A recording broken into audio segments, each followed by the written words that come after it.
डोकं दुखतंय, मान दुखते, कंबर दुखते, हातापायातून मुंग्या येत आहेत. त्या प्रत्येक वेळी साध्या असतीलच असं नाही. नमस्कार, मी डॉक्टर चिन्मय फडतरे, जीवनधारा हॉस्पिटल सातारा येथे कार्यरत आहे.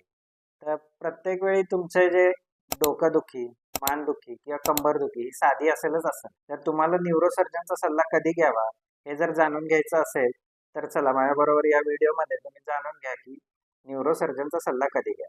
जर तुमचं डोकं दुखत असेल, वारंवार उलटी होत असेल, एका हातातून किंवा एका पायातून मुंग्या येत असतात, अशा वेळी मेंदूबद्दल काहीतरी प्रॉब्लेम आहे हे जाणून घेऊन न्यूरोसर्जनचा सल्ला घेणं आवश्यक आहे. तसेच जर हातातून किंवा पायातून कळ निघत असेल किंवा हातातल्या पायातल्या मुंग्या येत असतील, तर त्यामध्ये मानेचा किंवा कमरेचा प्रॉब्लेम असण्याची शक्यता आहे.